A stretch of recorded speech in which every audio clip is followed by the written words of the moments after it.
गाउँको नाम थियो मनोकामना, जहाँ मान्छेहरू गरिबी र सङ्घर्षको छायामा जन्मन्थे र हुर्कन्थे। त्यही गाउँमा जन्मिएकी थिइन् निर्माया। उनी आफ्नी आमाको पेटबाट जन्मँदा नै गरिबले जेलिएको घरमा जन्मिएकी थिइन्। निर्मायाको कथा त्यही घरबाट सुरु हुन्छ। गाउँका लालामाटीले उनकै पैतलाको छाप राखेका थिए, तर सपनाहरू आकाशमा उड्ने झै उच्च थिए। 16 वर्षको हुँदा निर्मायाले आफ्नो सानो झोला भरेर सहरको यात्रा सुरु गरिन्। त्यो सहर दार्जिलिङ थियो। उनलेसँग योजना थिएन, मात्र दृढता थियो। सहरको भिड, शोर र खतराहरूको सामना गर्दै उनले हरेक पाइलामा आफ्नो भविष्य बनाउन प्रयोग गरिन्। दार्जिलिङमा सुरुमा उनले चौरस्ताको छेउमा सडकमा पानीका बोतल बेचेर आफ्नो जीविका चलाइन्। त्यसपछि उनले बजारमा भारी बोक्न थालिन्। एक दिन एउटा फलफुल बेच्ने महिला बिरामी भइन्। निर्मायाले उनको ठेला हेर्न प्रस्ताव गरिन्। उनले सबै फलफुल बेचिन् र सारा पैसा फिर्ता गरिन्। त्यो महिलाले उनको इमान्दारी देखेर उनलाई आफ्नो ठेला उपहार दिइन्। त्यो दिनदेखि निर्मायाको व्यापारिक यात्रा सुरु भयो। सङ्घर्ष र सफलताको बाटो। 18 वर्षको उमेरमा निर्मायाको भेट भयो सुमन नामक युवकसँग। उनीहरू प्रेममा परेर विवाह गरे।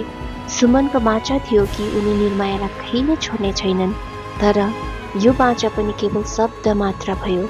2 छोराहरू अर्जुन र आयुष जन्मिसकेपछि 23 वर्षको उमेरमा सुमन एक बिहान रोटी किन्न जान्छु भनेर निस्किए र फर्केर कहिले आएनन्। निर्मायाको लागि अब 2 विकल्प थिए, आँसु बगाउने वा सङ्घर्ष गर्ने। उनले सङ्घर्ष रोजिन्। उनले छोराहरूलाई पिठ्युमा बोकेर फेरि बजारमा ठेला चलाउन थालिन्। उनले हरेक बिहान 4 बजे उठेर खाना बनाउने, छोराहरूलाई तयार पार्ने र ठेला लिएर बजार जान्थिन्। उनले व्यापार गर्नका लागि नयाँ तरिकाहरू सिकिन्। स्थानीय व्यापारीहरूसँग सहकार्य गर्न थालिन्।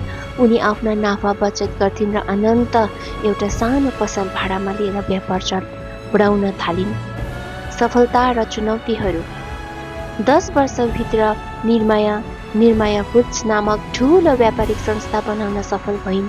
यो संस्था धान, तेल, मसला र चामलको होलसेल वितरणमा देशभर प्रख्यात बन्यो। उनले 500 भन्दा बढी मानिसलाई रोजगारी दिइन्, तर उनको सफलताले छोराहरूलाई बिगारिदियो। अर्जुन र आयुष आफ्नो आमाको सङ्घर्ष बिर्सेर आलसी र घमण्डी बने। अर्जुनले आफ्नो आमालाई पुरानो विचारधाराकी भनी आलोचना गर्थे। आयुष अर्कोतर्फ क्लबहरूमा रमाउने र झुट देखावटी जीवन जिउने गर्थे। कठोर निर्णय। जब निर्मायाले छोराहरूको बिग्रदो जीवन देखिन्, उनको मन चर्कियो। अनन्त उनले एउटा कठोर निर्णय गरिन्। आफ्नै मृत्युको नाटक गरेर आफूलाई छोराहरूको जीवनबाट अलग गरिन्। आत्मा देखिने सत्य। छोराहरूले उनकी आमा बिना संसार कस्तो हुन्छ भन्ने बुझे। उनीहरूले सानो सानो काम गरेर जिउन थाल्नु पर्यो। महिनौको सङ्घर्षपछि एक रात उनीहरूले आफ्नी आमालाई आफ्नो घरको ढोकामा फेला पारे। निर्मायाले सबै सत्य बताइन्। उनीहरू लजालु भए, आँसु झारे र आमासँग माफी मागे। नयाँ सुरुवात। त्यस रातपछि उनीहरूको जीवन बदलियो। अर्जुन र आयुष आफ्ना आमासँग व्यवसायमा जोडिए।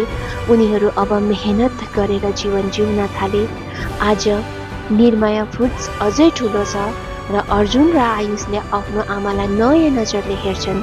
यो कथा केवल सङ्घर्षको होइन, यो सन्देश हो। अभिभावकहरूको त्यागको कदर गर्नुपर्छ र जीवनका कठिनाइहरूले मानिसलाई साँचो शिक्षा दिन सक्छन्। धन्यवाद।